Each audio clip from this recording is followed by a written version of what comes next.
Des Moines' local version of Poseidon himself is in the studio with me today. Bill Stowe, the director of Des Moines Waterworks. We're going to talk with him about rain, about droughts, about flooding, about climate, about Lake Delhi. We're also going to talk with Jacob Kammer, a marathoner who just finished running Boston Marathon yesterday. We're going to get his take on that. And we got a few more things to cover, including congratulating Wells Fargo on a tremendous accomplishment, record profits. From the RE/MAX Real Estate Concept Studios, this is Webcast One Live.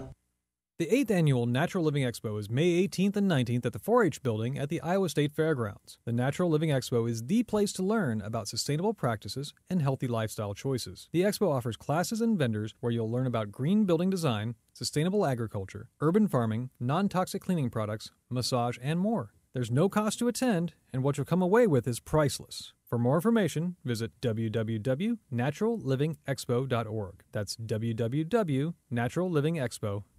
Community CPA is the 15th largest CPA firm in Iowa, providing audit, tax, and accounting services. Community CPA specializes in international tax treaty and double taxation avoidance among countries and states. 9 dedicated, experienced, hardworking staff are the company's foundation, and their compassion towards every client is the secret behind Community CPA's success. At Community CPA, you can expect quality service year-round. Call 288-3188. Community CPA, 3816 Ingersoll. Experience the difference. Located in the heart of Beaverdale, Tally's offers speedy and affordable rooftop lunch, catering for events both large and small, innovative cuisine, as well as vegetarian and gluten-free menus. Come to Tally's for live music, dry-aged steaks, Sunday brunch, and all-you-can-eat ribs every Monday night. Tally's Restaurant, Bar, and Catering at 2712 Beaver Avenue. Call 279-2067. That's 279-2067. Times are tough, and most people are just trying to make their cars last a little bit longer. That's why you should know about Sargent's Garage in Des Moines.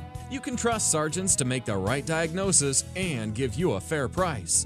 Whether it's a routine oil change or a major repair, Sargent's always does outstanding work. So don't give up on that old car just yet. Call Sargent's Garage at 246-8149. That's 246-8149 for Sargent's Garage. Nestled in the heart of downtown, Ritual Cafe is one of Des Moines' most unique places, offering a wide variety of coffee and tea. Ritual Cafe also serves the only all-vegetarian menu in town. And Ritual Cafe is a cultural hub for artists and musicians, with a performance stage hosting local, national, and international talent. Make Ritual Cafe a part of your daily ritual. On 13th Street between Locust and Grand in downtown Des Moines, and check out ritualcafe.com. I love driving to Newton to see the races. Me too, but I only have to drive across town. You live in Newton? Yep, Newton's got small town charm and it's close to Des Moines. I love the safe, friendly neighborhoods and family-owned businesses. And Newton's wind energy industry is really taking off. How'd you find your home? Dan Kelly with First Choice Realty. And Dan helped me find my office too. Next time, instead of just speeding by, I'll stop in and check out Newton. Why don't you check out Newton? Call Dan Kelly at 641-521-9260 or Dan Kelly at mchsi.com. From the RE/MAX Real Estate Concept Studios, this is Webcast One Live.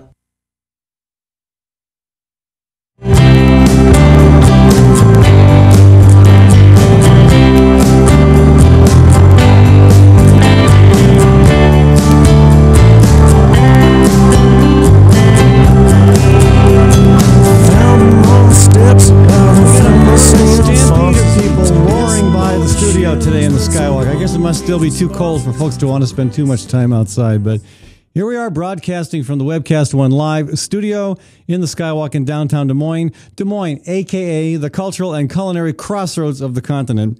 And if you are listening to this show on KHOI in Ames or KPVL in Decorah or somewhere in Northeast Iowa, then you are listening to a rebroadcast. The show is broadcast live Monday through Friday, 12 to 1. You can always watch and listen to it live from those hours online at www.fallonforum.com. We're going to talk about flooding today, about rain, about climate, about nutrient management, about Lake Delhi. And we're also going to talk about the horrific tragedy, or as I'd like to call it, the Boston Massacre. What happened out there in Boston yesterday is just horrible on so many levels. And we're going to talk with a friend of mine who was there and completed the marathon. not too long before the explosion occurred. We got a few other things to cover as well today, but first, I want to welcome to the studio Bill Stowe, Des Moines' own Poseidon, the god of water, and the director of the Des Moines Waterworks. Bill, welcome to the show. Ed, great to be here. I've never been called Poseidon, and wow, that's just such a legendary lead-in. I'm confident that I'll disappoint. Well, thanks for at least the attempt. If I see you start walking around town with a trident, I'll know that I've made an impression on you. Well, this could be Poseidon's adventure, I guess. Yeah. There's so much to talk about, but drought has been on everybody's mind. Until just this past week, 5 inches of rain in Greene County, a lot of rain elsewhere in Iowa. Here in central Iowa, we're looking at a Raccoon River that is finally looking like it's got some water in it. It's been very, very low for a long time. You know, it has been, Ed, and even though we've got the laurels out and are pretty appreciative of the rain we've had in the last few days, the last couple weeks actually, I don't think I would be celebrating too much yet. When we talk with our friends in the climate business and in the soils business, both of which are pretty important in understanding what's going on in the Des Moines and Raccoon watersheds, our critical sources of water here in central Iowa, we're still pretty concerned. Northern and western Iowa, northwestern Iowa, pretty dry still. You know, the last year, 18 months, we've been drying down the water table very significantly in Iowa. Certainly the rains in the last 6 weeks or so have been helpful, but I'll be a lot happier in July if we're having the same type of conversation. We need above average rain for the next couple months for us to really begin to celebrate, in my view. And what's the forecast on that? Well, the forecast for the next 10 days is pretty generous to those of us who aren't in farming. If we were out there trying to plant, it might be a little bit of a challenge. But for those of us who benefit from the higher soil moistures, it's going to be good for the next 10 days or so. The longer-term forecast for us still has us concerned about lack of moisture and heat. Those are the two combinations that hurt us pretty badly last year, and obviously we're most concerned about in the water business. So looking pretty good in the short term. We still have a pretty good hole to dig out of, in my view, and the longer term is not as positive as we've seen here in the last few weeks. But right now, we'll enjoy it. Spring is certainly more apparent than it was. Nice green grass out there. Right. I think we're going to have a couple inches of rain in the next couple days, I'm told. So we'll take that, and it's not the evulsive kinds of rains that really have us concerned from a flooding standpoint. So what happens when the Raccoon River gets as dry as it? I mean, I couldn't believe how low that was, and I'm wondering, is Bill down there with a little ladle trying to scoop out the low, find the deepest spots and scooping that water out by hand to give us something to drink here in Des Moines, or what? Well, I mean, it's just so low. I couldn't imagine how you deal with that. It was ugly, Ed, and we're lucky here in Des Moines. Now we have the ability to switch between rivers. The Des Moines and Raccoon are both sources for us. We can, through the benefits of having water released at Saylorville, get water out of the Des Moines River and pipe it over to Fleur Drive and treat it. So we've got two different rivers we can look at. But last year, one of the kind of epiphanies that I ran into is it's not just the quantity of water, which was so horrible in terms of almost a trickle in the Raccoon River last July, but the quality and quantity being horribly adverse last year. The water quality was just horrible last July, where it was so algal and bacterial laden, even for the little trickle we had. That's a big problem. Do you have to dump more chemicals in the water to get it to the point where we can drink it? Absolutely. And we were at That's not exactly comforting, Bill. I appreciate that. There's not much comfort in this business from that regard, Ed. You and I have the opportunity to travel, and I'm still struck by how horrible our surface water quality is in central Iowa versus just about any place, including New Orleans or Mississippi. This is really bad. We're worse than places. I lived in New Orleans for a number of years, and even at the mouth or near the mouth of the Mississippi, I think the surface water quality is superior to what we have here. We have horrible water quality. Now, is that true of all of Iowa or mostly in central Iowa? Well, I think it's. I think for the most part, it's true throughout the state. The Des Moines and Raccoon are impaired waters, as you know, so they're particularly bad. But this is a state that should put its head down in shame in terms of its water quality. But instead of doing that, of course, I assume if you were to put your head down in shame, you would then take some action to remediate the problem. That's not happening. One would think. Instead, state government is kind of going the other direction. Yeah, and I'd be remiss to say, in my view, state and federal government, we're very disappointed at the lack of leadership we see from state DNR and from state Department of Agriculture. But I have to tell you, we're pretty disappointed in what we see in the federal EPA and certainly regionally in the EPA side. Very little inspections going on, in our view, on combined animal feedlot operations, CAFOs. So we got a lot of stuff coming into our water that I think is uniquely Iowa and uniquely bad. So I use the metaphor of putting our head down in shame. We're still in denial about what the problem is here in Iowa, and we still want to think that it's a zero-sum world between having a successful agricultural economy and having clean waters. I don't think that's the case, and I think a number of our neighbors in surrounding states are able to balance that far better than we are. And that has been the perception of the conflict. It's between agriculture and the rest of us. And again, I've always thought that paradigm was inaccurate, but you see that paradigm being played out in the governor's decision to move water quality management from the DNR to the Department of Agriculture. Yeah, that's always a concern for us because clearly there are big economic interests going on the agricultural side in this state. We understand that. We understand the role of Farm Bureau. We understand the role of the Secretary of Agriculture as an elective officer here in Iowa. And many of us who come from that background understand that agriculture is a pretty pivotal part of our economy. Sure. But it isn't the only part of our economy that matters, and what we're continuing to see is water degradation and a lack of responsibility from some farmers, certainly not from all, in recognizing that using the waterways of the state as a public sewer, which is what's going on right now, is probably both illegal and certainly not in the best long-term interests of the state. And those are pretty strong words, and a pretty that would translate politically into a pretty aggressive lobbying effort. Are we seeing the presence of water officials like yourself and their counterparts in city government at the State House trying to make the case for doing more to take better care of our water? I would be overstating it if I said that we were seeing a lot of activity along those lines. We don't. In my business, ultimately, we can take almost a pharmaceutical chemical runoff grade Raccoon River and turn it into something that you and I are able to drink in the studio, but you're paying a lot more money than you should be for that, and there are health consequences probably that we haven't faced up to about the process we go to reach that end. Right. So we're not seeing the kind of support that I think we should and that we will. I think there's a growing community. The Register has been, in my view, very helpful about articulating some very progressive environmental issues and really reporting very cogently on a number of different subjects, far better than what we've seen before the last 5 years or so. And I think we'll continue to press forward with that. But there's a reluctance, I think. We're still afraid of the 800-pound gorilla in the room, and that's ag business that we assume is has a stranglehold in Iowa government and has a stranglehold over the views of many Iowans. I'm not sure that's the case, and nor am I necessarily sure that they're the real enemy. I think that if the right incentives are put in front of them, we can all line up in a far better way and more successful way than we've lined up so far. It would be nice to see that happen. It would be nice to see that happen, and I'm not one who bets on nice. I think you need a regulatory environment to be able to push it in that direction, but we have some regulators that don't view that as a priority right now, and that's both the state and federal level. I, like every other Iowan I know, I have a drinking problem. I have to drink water constantly. I can't. I try to give this up.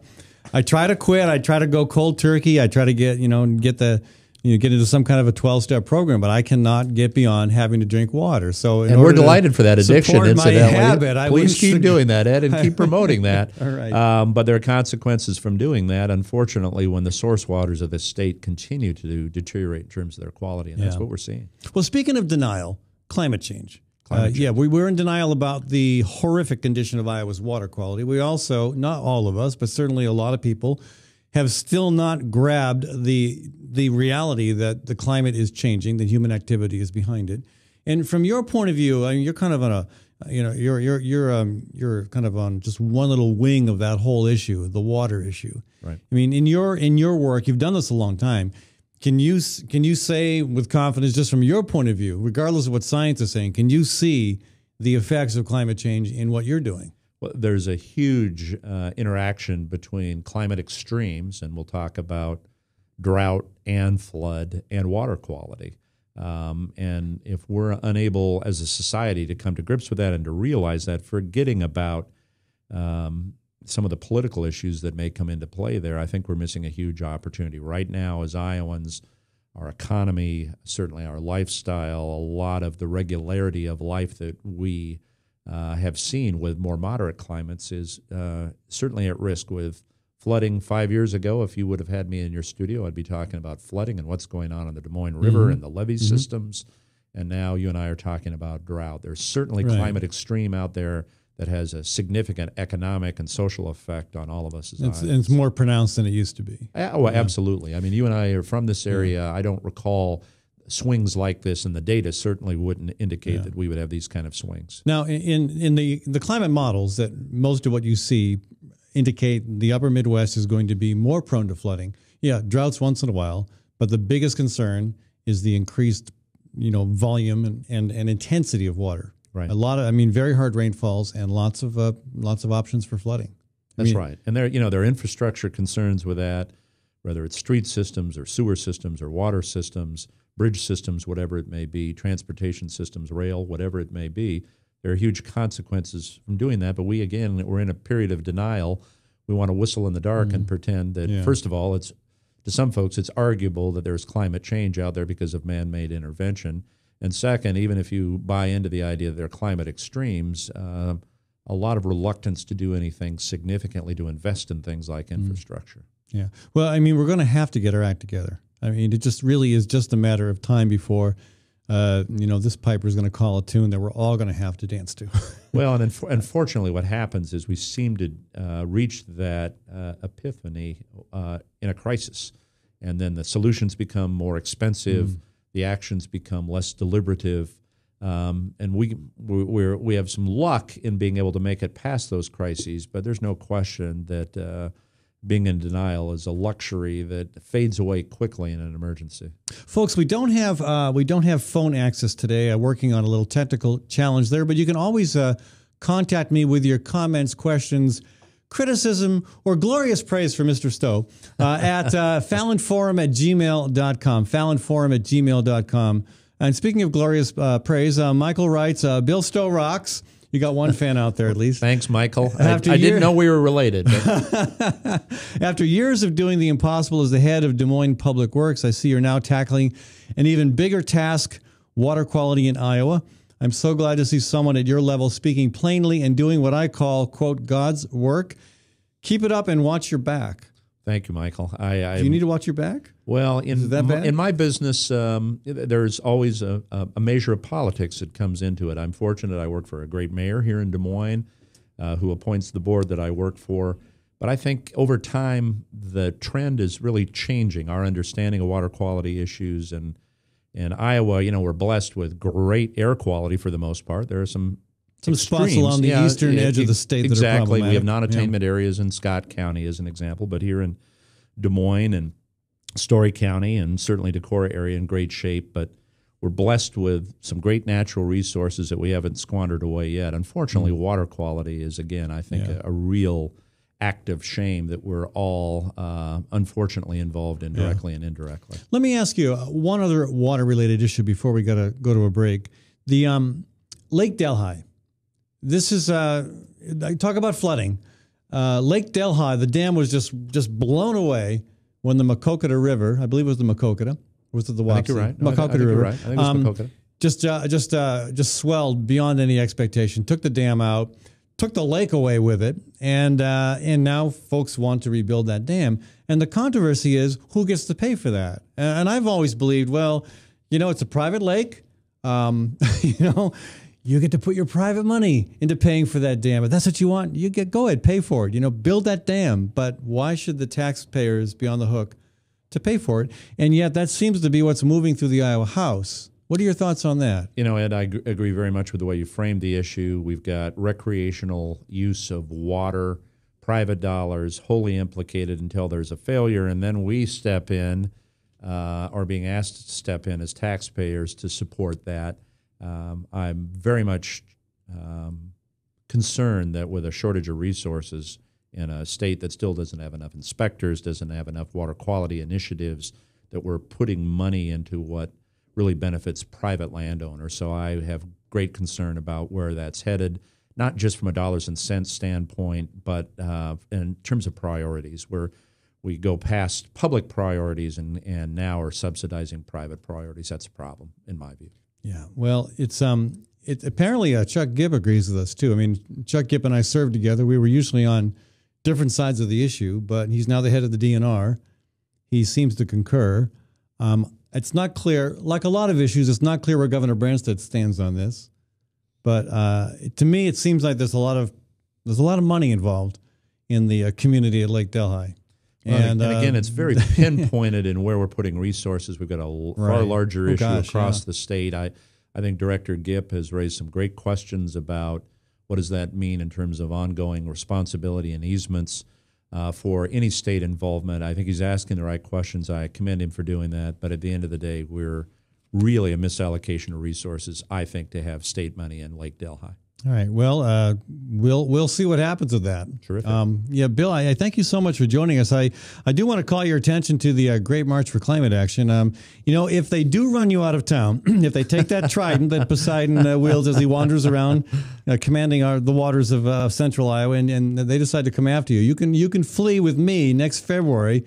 We'll go out to the West Coast somewhere, walk across this country, and hopefully inspire people to do more to fight this climate change battle. Well, what a great event, Ed, and I'm pleased to have the invitation and pleased to learn more about it. Thank God there are courageous folks who will take months out of their lives to do these kinds of things. Thanks for your leadership. Iowa needs the kind of articulation of issues that you bring to the table. Thank you for doing it. I mean, right. Well, I'll take that as a no in terms of coming. Well, in the short term. But if Michael is prophetic that I may need to do that, just to have something to do. Right. If you've got to watch your back, then you never know. I might as well watch somebody else's. Maybe best to do it with 1,000 people surrounding you, marching. Okay. Bill Stowe, folks. Iowa's Des Moines Waterworks. What do I want to call it? What's your job title? Executive Director? Who knows what? I've been called a lot of different things. I have the privilege of working for Des Moines Waterworks and leading it. I think I'm the general manager. Okay, and you have plenty of equivalents around the state. Folks doing hard work trying to manage a precious resource that often we take for granted. So, thanks to you and all the other folks who do that work around the state. You're welcome. A real pleasure to be here, Ed. Thank you. Folks, we're going to switch gears here for a minute and talk with Jacob Kammer. Jacob is on the phone with us from Massachusetts. He just ran the Boston Marathon. This is a very serious conversation, obviously. Jacob, welcome to the show. Thanks. Can you hear me? I can hear you just fine. Good. Hi, Ed. How you doing? Good. Yeah, how are you? I'm all right. I'm a little sore from yesterday. Sore from the race? Yes, from the race. Yeah, and when did you finish? I finished in 2:44, so about an hour and a half before the bombings. Okay, so were you long gone from the scene at that point, or? My wife Jessica and I were on a train about 2 miles away from the finish, heading back to our hotel. So we were long gone. Yeah. Have you had a chance to visit with people who were at the scene and? The people I know out here weren't actually at the location. I mean, I know a couple guys that ran the race and everything, and everybody I know thankfully was safe. So it's just, it's pretty crazy, but I don't know anybody who was actually there. Yeah. I mean, marathoning is an incredible challenge. I've never done one. I was a runner before, as you probably know, and I ran a lot of races. One year, in fact, I helped officiate at the end of at the finish. Right about where the blast occurred is where I would have been helping to direct traffic a few years ago, and that kind of hit home. But you think there are some things where you just don't expect this kind of horrific, barbaric behavior, and I can't imagine anybody saw this coming. And I don't know. I don't know what to do about it beyond that, beyond just, acknowledging that this threat exists, that these type of crazy people do these kind of crazy things. I don't know how how you in the future. I mean, I don't know what impact this has on the Boston Marathon. It's I think you just keep running. I mean, you just keep running the races, and you just you're thankful for the first responders, and I mean the city of Boston and the volunteers were they were wonderful, really. And you're thankful for all that, but there was, I think I read 96 different countries represented, probably every religion out there. So what sort of whatever, it's just why this, I don't really know. But is this your first Boston Marathon? It was my first one. Wow. Okay. Yeah, and again, what did the people who were coming in later after the did they basically cancel the race at that point? Did people still finish? Or I mean, that's almost a trivial point, but I'm just sure. People they were stopped, I think, about half mile from the finish line after the incident. So I think they got to that point, and there was a lot of confusion going on. But like I said, I mean the Boston Athletic Association, their volunteers really took charge, and the police and fire department and everybody, they made what could have been a, really, really confusing situation much, much easier for everybody. Right. Yeah, and I know there were about 160 Iowans participating. Did you have a chance to visit with any of the other folks from Iowa after the incident? Yeah. Actually the Register called me a couple of times and kind of the same thing. But a friend of mine, he's not an Iowan, but a friend of mine from college, we both ran, the race. Another friend of mine who he went to Drake. He's not an Iowan by birth, but, and I kind of visited with those guys. And it was just basically, using social media and all that just to make sure everybody you knew and who you knew out there was okay. Yeah. Well, I'm glad you're okay. I'm glad our folks from Iowa are okay. It's just, again, a great sadness for the people who were hurt or who were traumatized by watching what happened, and certainly for those who were killed and their families. Again, it's hard to know what to do with this sort of thing.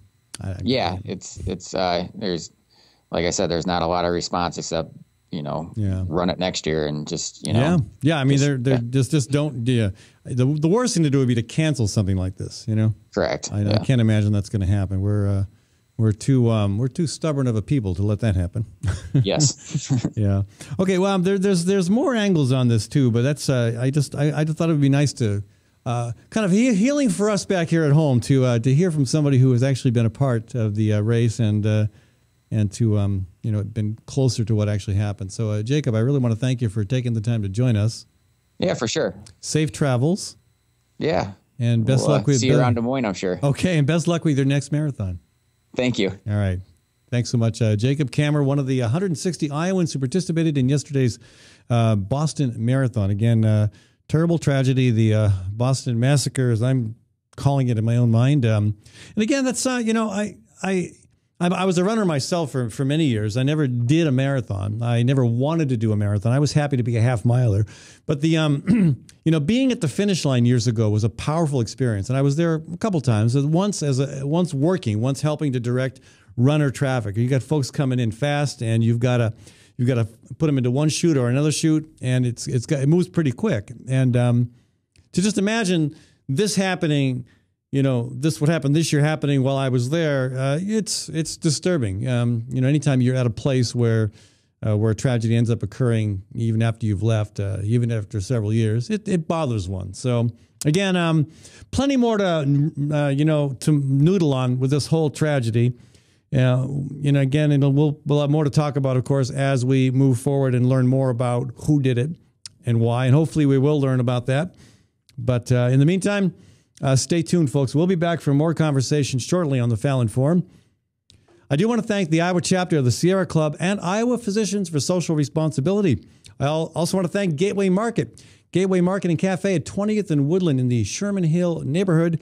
A great place to shop, to keep your money in the local community. Fantastic grocery selection, a lot of it from local sources, but also a wonderful cafe. I'm getting so fond of that cafe that I'm doing breakfast there some days, lunch next, and maybe supper on some days as well. So, folks, check them out.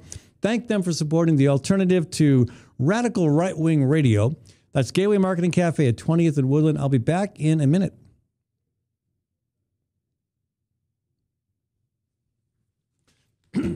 Thank you. You didn't have to stick.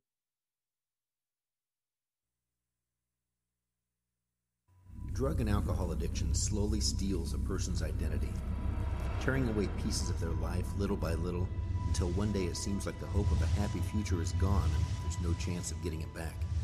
Here at St. Gregory Retreat Centers, we can assure you that there is hope. Our unique approach to recovery begins with the understanding that the dysfunction and damage caused by addiction can be overcome, not just dealt with. Don't let another day go by. Call St. Gregory today.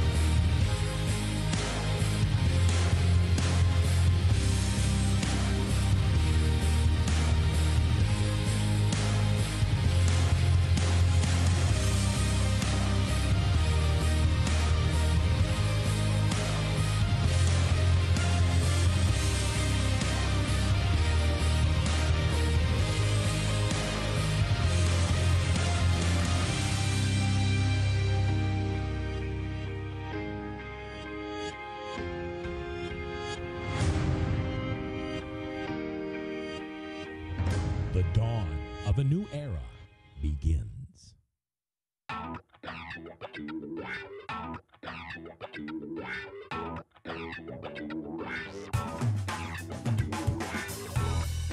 Well, good morning. This is the 7th of June in the Lord's year 2010, and this is day 1 of webcast1live.com. We will begin with Max World Live with my special guest, Tom Coates. In just a minute, there's Tom. Wait. Howdy. And we will be live for the very first time on Webcast One Live.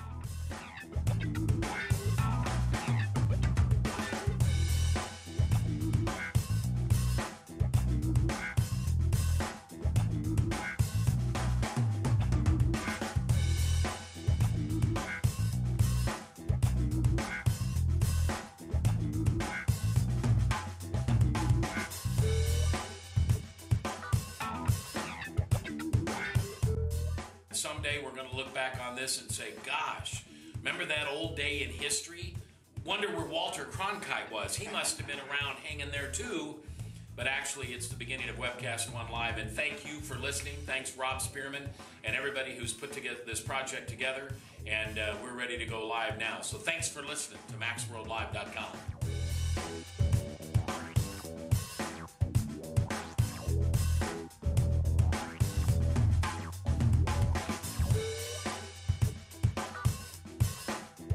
I can't tell you that it's going real well from time to time, but it is going.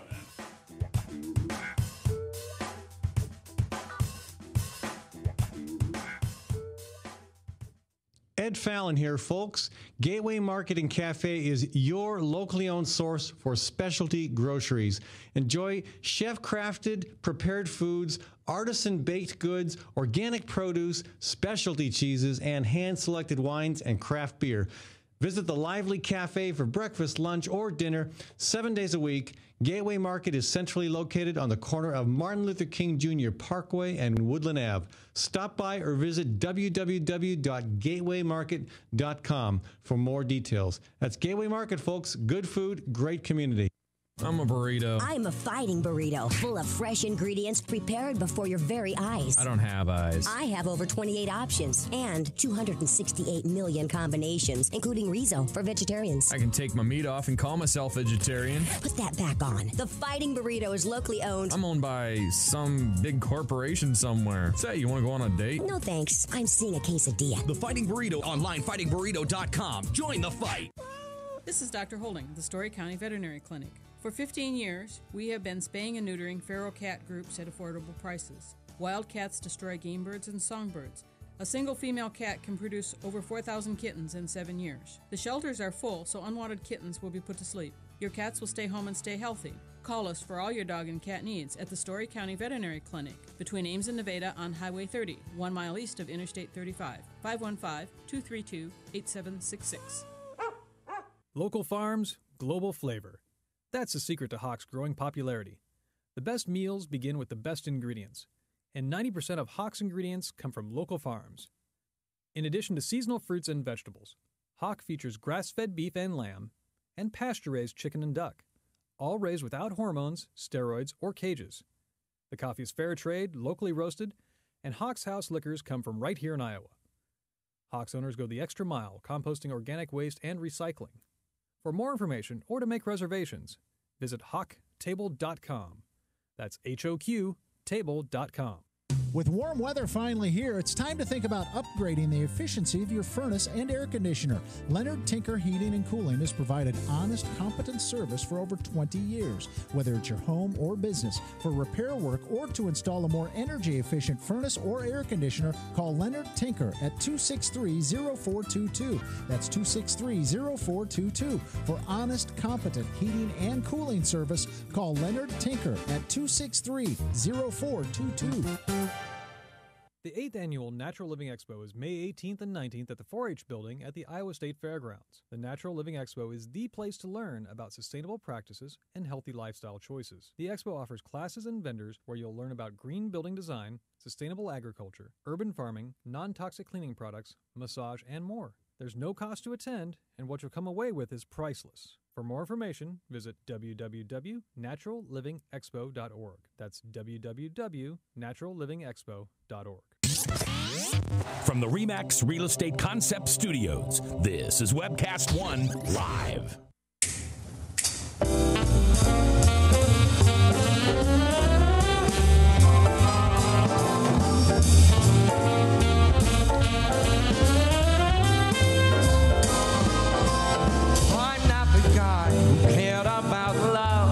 Welcome back to the Fallon Forum. That's Max Wellman and his tune. Oh, gosh, I'm blanking on that tune, Max, but it's a great one. And I'm looking forward to your concert coming up on the 26th of April here in Des Moines at Java Joe's. Okay, gosh, plenty to talk about here. Wells Fargo posting record profits. Gosh, I'm so happy for them. I have plenty of friends who work at Wells Fargo. I don't, and they do some good things. Having their hat out for corporate welfare is not one of them. Remember, it wasn't that many years ago, folks, where they landed $85 million here in central Iowa to allow them to expand in West Des Moines.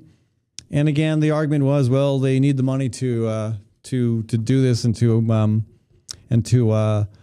create the jobs that would be available for a long time. Well, it turns out that a bunch of those jobs, actually maybe most of the 2,000 jobs created, have not happened, and they're gonna find a way. I guarantee you, they're gonna find a way to paint this in a favorable with a favorable brush. But it was just 2 years ago that I contacted the Department of Economic Development, saying, "Look, Wells Fargo just announced it's cutting close to 1,000 jobs in the same division where they had promised to create 2,000, not just create, but create and retain for 10 years." And that 10-year period started back in 2003. That 10-year period is up this year. It'll be really interesting to see what, if anything, the Iowa Department of Economic Development does relevant to Wells Fargo and how they've treated this job creation issue. There's so many ways to spin this. I have no doubt they've figured out a way to spin it that they did indeed fulfill the contract and create those jobs. Because if they don't, they'll have to give some of that money back, maybe as much as $10 million. Again, part of the problem is there was such a tight, cozy relationship between state government and some of these big corporations. We saw that recently when we talked about the research grant, the research tax credits, and how that was originally intended to be something to help innovative, entrepreneurial types get started. And in the end, it became a slush fund for a handful of companies like Rockwell Collins, Monsanto, DuPont, who monopolize the credits, even though in some cases they don't even pay taxes. So what happens when you don't pay taxes and you get a tax credit? Well, you get a refund check from the state. Nice. Wish I could get in on some of that. Okay, so Wells Fargo again posting record profits. Up 22% from the same period in 2012. And again, some are saying, well, this is just going to be a blip because things are going to start souring a little bit. I don't know. I think it's so fluid, so volatile. It's really hard to tell. But the fact that a company that got $84 million in public handouts just here in central Iowa, and has it lavishes incredible salaries and bonuses on its upper executives. It just it just doesn't feel right. I mean, okay, take this. The CEO of Wells Fargo, John Stumpf, he said the savings included a 1.9% reduction in salary expenses to $3.66 billion. Okay, again, it's hard to. You read some of this stuff and you don't see a lot of detail, and you need somebody to go in and really analyze this objectively because the Des Moines Register is not going to be that paper. They're not going to get in there and really dig into this stuff like we need to. We have no doubt that they've seen that their executives have seen significant increases in salaries and compensation. Of course, they're going to point to that little decrease and try to convince us that they've done something responsible when we know otherwise. Again, here my solution is this for now. The bare minimum that we can do is to make sure if you've got an account with Wells Fargo, invest it in a local bank or a local credit union. There are great local credit unions and local banks all across the state, and a lot of them would do well to have your money invested there, and you would feel better about it too. So. Consider that. Okay, so again, remember too that it's not just like Wells Fargo is greedy. They actually break the law. They're among the corporations that were challenged in the Attorney General the settlement, the mortgage settlement that Tom Miller actually headed, that was supposed to try to get some money back for the consumers and other small businesses that were literally taken advantage of through illegal activity. It wasn't just bad behavior; it was illegal activity, robo-signing, these other crafty little maneuvers that these big banks initiated in order to get money out of your pocket into their pocket. The goal was for the attorneys general to hold them accountable, and I got to say, I am dismally disappointed. There we go.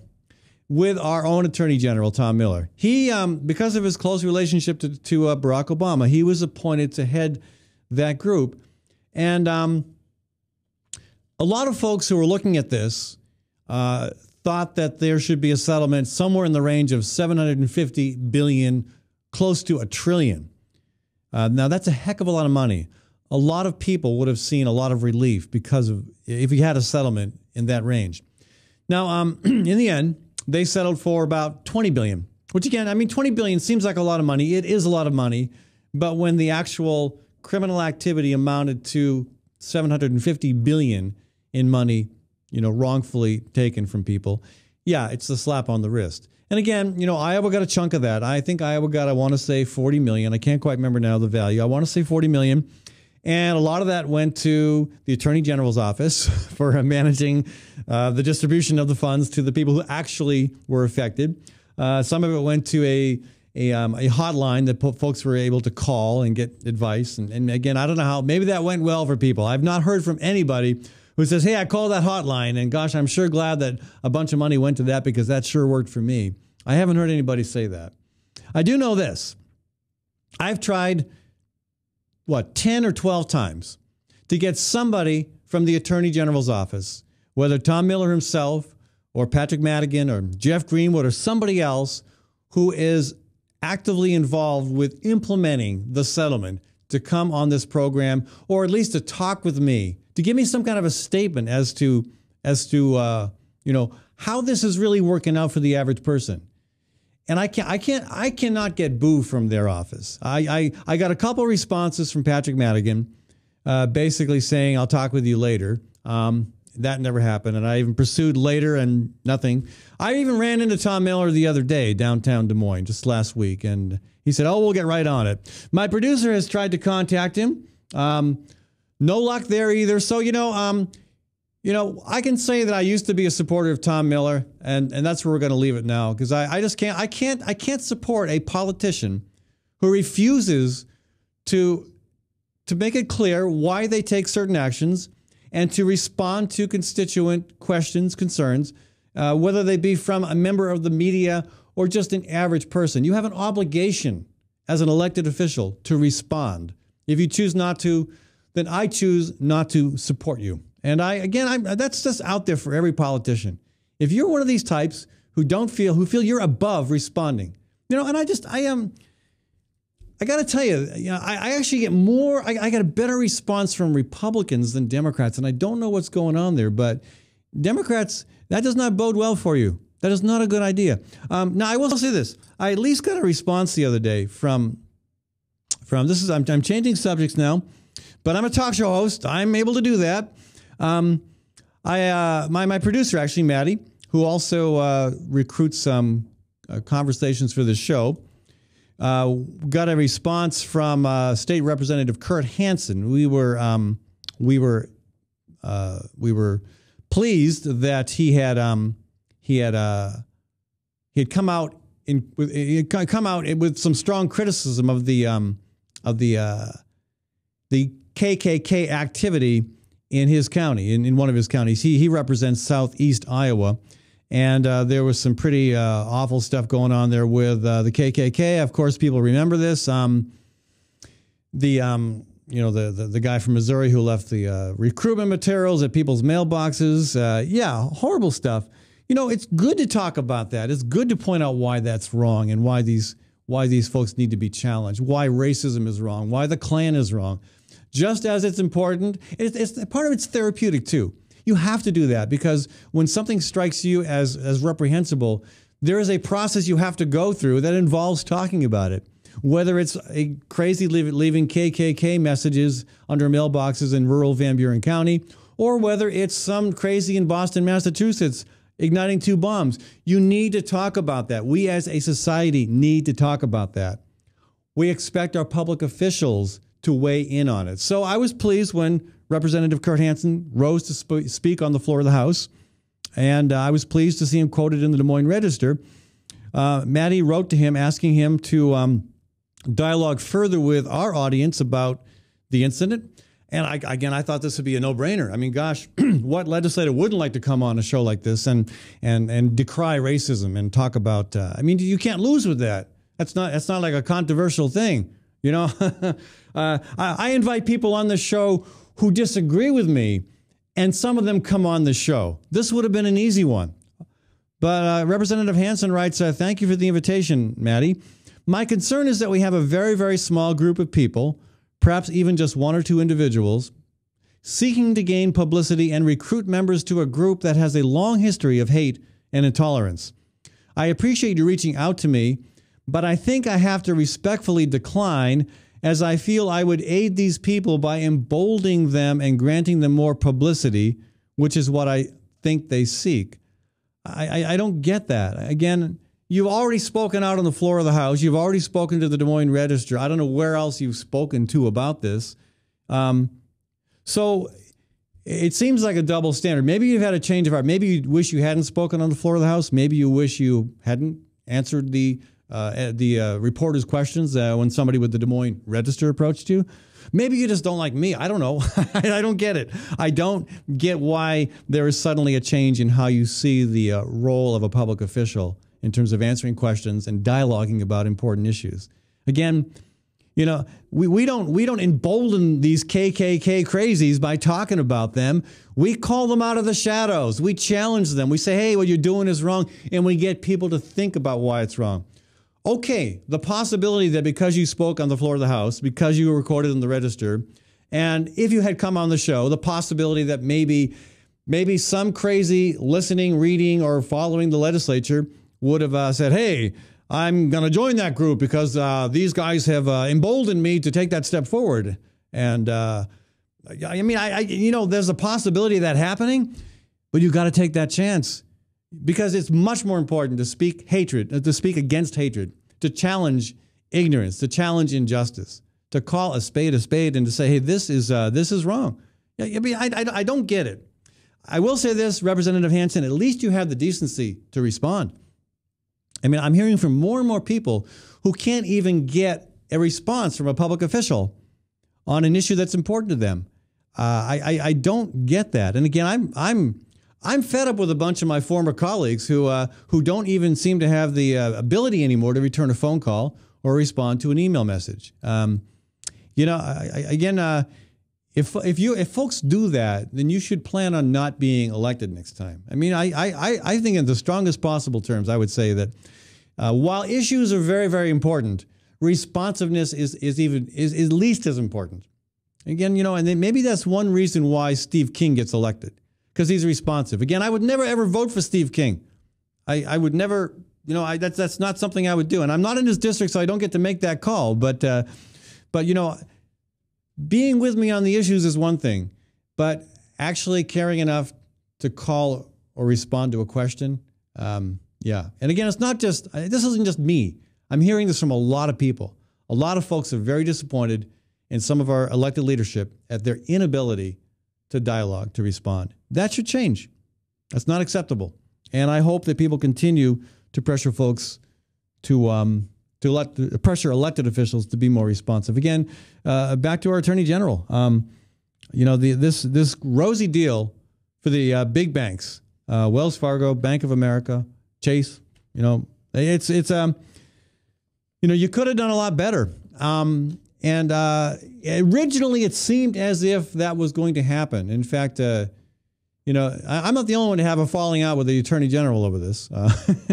CCI, Iowa Citizens for Community Improvement, had a falling out quite a while ago.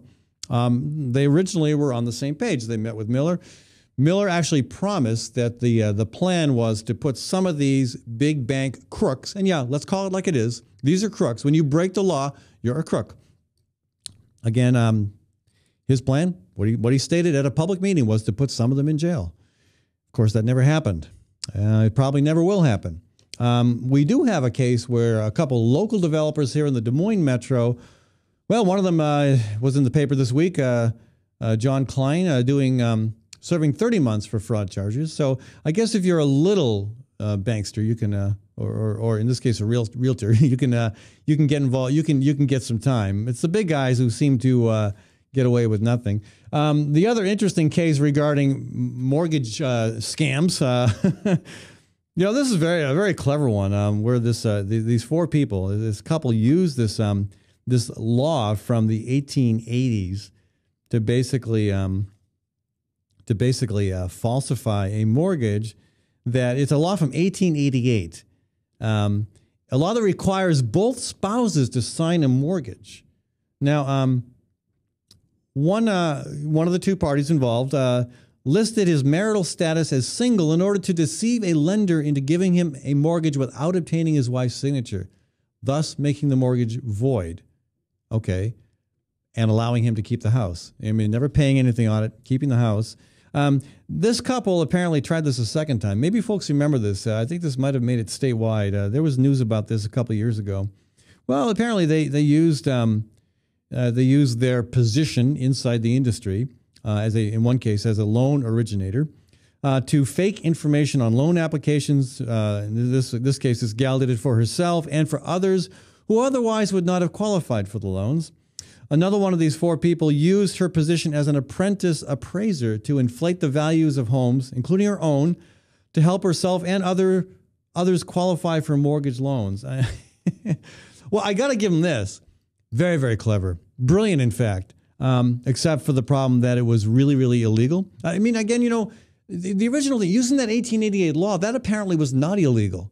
I mean, that law is one of those laws on the books in 5 volumes of the Iowa Code that nobody notices, nobody pays attention to. And it just so happens that the law's there and somebody finds it and somebody takes advantage of it.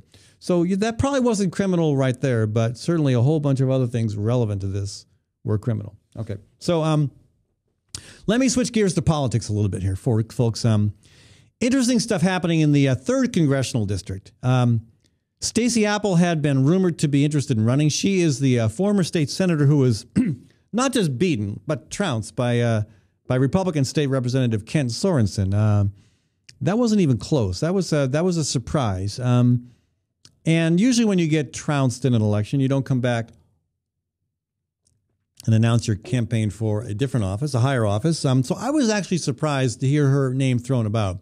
And that might have been just some of the political operatives within the Democratic Party trying to encourage her, discourage others. But she is not going to do it. And, that's probably a good idea. From her point of view, I think that's the right call.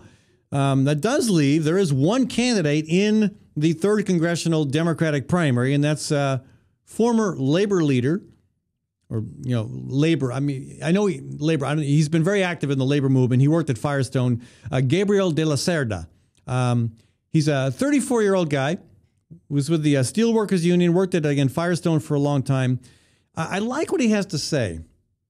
In a written statement, he says recently, quote, struggling Americans all across the country have to choose between filling up the gas tank or paying the light bill. I've had to face this reality. How can the millionaires in Congress who have never had to make this choice truly represent the Americans who struggle with this decision every day? Our voices must be represented in Congress, and I can be that voice. Nice quote. All right, now the guy doesn't have a lot of money. He doesn't have a big name. Well, he has a long name, Gabriel de la Cerda. Folks see a name like that, think, oh, immigrant, just arrived. Well, actually, his family has been in the U.S. 2 generations longer than mine has. He's been here. His family's been here 5 years. My Irish descendants, less than 100 years. Okay, so 5 years, 5 generations. Mine have been here for 3 generations. There we go. Okay, so a quick look at the rest of the state in terms of congressional races. Again, I think Dave Loebsack is probably going to just be a shoo-in in his district. In 3rd district, anything could happen. The odds are that Tom Latham is going to win that seat. Obviously, I mean, I wish Mr. De La Cerda luck. I think it's good for him to throw his hat in the ring early. I do, as I've said before, I like a healthy primary. I think a good primary on both sides would be wonderful in the 3rd district and certainly elsewhere. Now, the big question, of course, what does Steve King do? If Steve King decides to run for the U.S. Senate, again, I think I think him winning that seat is beyond a long shot. But I think there are folks who would love to have him do it for a number of reasons. One, the entertainment value. King said some pretty crazy stuff. And folks like me involved with political dialogue tend to find that interesting, if not troubling at sometimes as well. But if King does run, expect a tremendous amount of activity on both sides, Republican and Democrat, for the respective nominations in the 4th Congressional District. Again, the smart money, in my opinion, bets he doesn't run, in which case I think you won't see a primary challenge. Although, again, I think that'd be really healthy, especially when you've got somebody as extreme as King. It'd be nice to see the Republicans throw somebody into a primary who represents a different element of that party. On the Democratic side, again, the Democrats threw everything they had at that race last time with Christy Vilsack in a new district, and she still got beat pretty badly. I don't know. I mean, I think Democrats should run at least somebody. Ideally, they should have multiple people running. And ideally, too, there will be third-party candidates.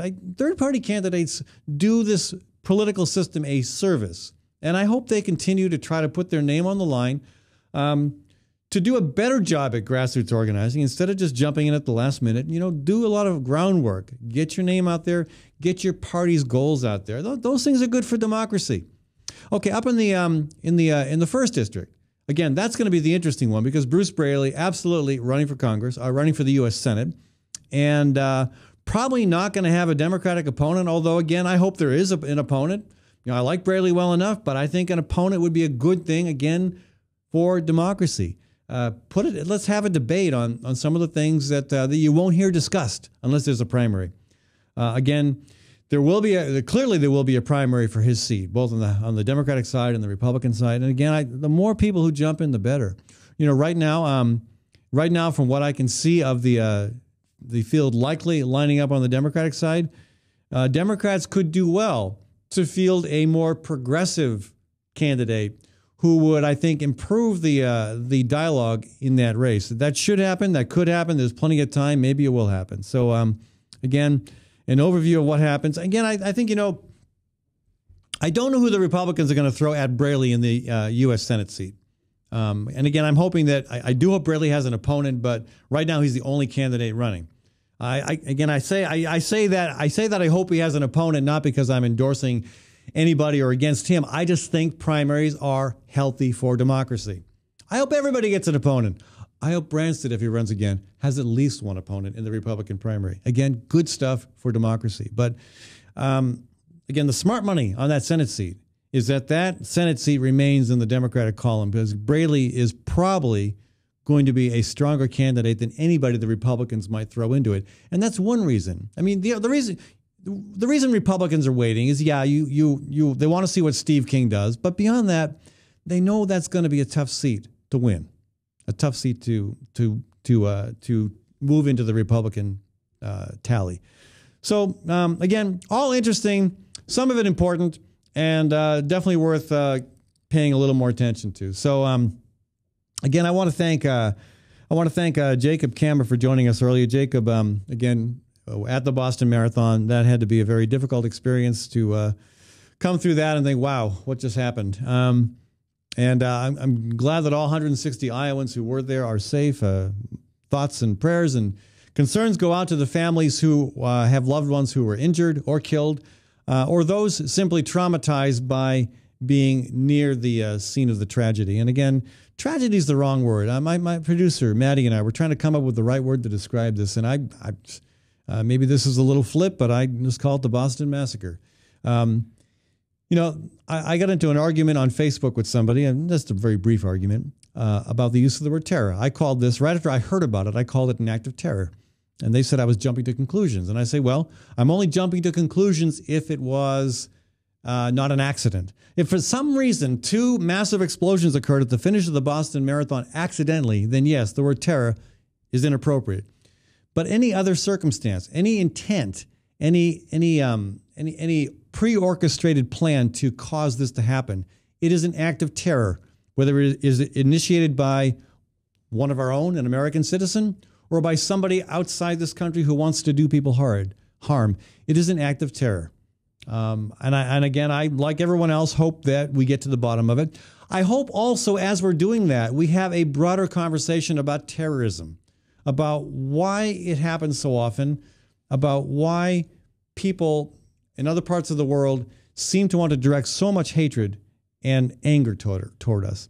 I would point out, too, that even as we look at the front page of the newspapers across this state, across this country, and see the horrific aftermath of the explosions, the picture on the front page of the Des Moines Register, I mean, just horrible to see the man in the wheelchair just covered with blood. Again, 3 people killed, 140 wounded. And yet you flip over to page 2. Flip over to page 2 in the Des Moines Register. And in very small print, Dateline Baghdad, you see Iraq attacks kill 55 less than a week before the vote. Apparently, insurgents in Iraq deployed a series of car bombs as part of highly coordinated attacks that cut across a big swath of the country on Monday, killing at least 55 people on the deadliest day in nearly a month. Okay, I mean, try to wrap your mind around that on a day when we had this horrible tragedy, this massacre in Boston. 55 people were killed in Iraq using the same tactic. And again, that was the worst such tragedy in Iraq in a month. But that means a month ago, more than 55 people were killed on a day like that. I mean, this happens all the time. It's not something we should ever get comfortable with, ever be okay with. And it's something we should not be too parochial about. When this happens elsewhere, it's as much of a tragedy as when it happens here. Again, thank you, folks, for joining the Fallon Forum. You can hear the show live Monday through Friday online, www.fallonforum.com.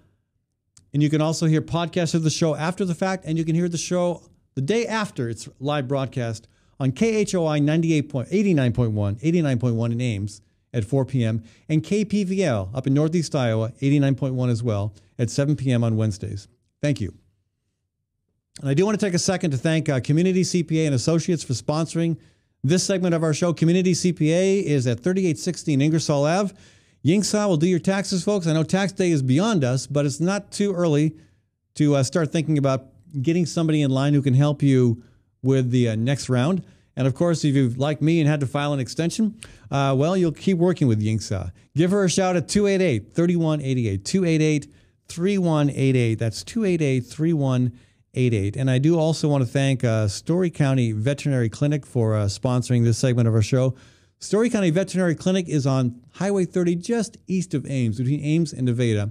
And there's a detour, and there's a way to get around that, and you should not be intimidated because Kim is still there. Dr. Kim Holding is still there to help you with your critters, large and small. Give her a shout, folks. Online, you can find more information, Story County Veterinary Clinics. Again, I want to thank Webcast One Live. I want to thank Maddie Arrington, my producer, and I'll be back tomorrow on the Fallon Forum. I'm Brian Leach, owner and general manager of Service Legends. I brought along a couple of the home comfort heroes.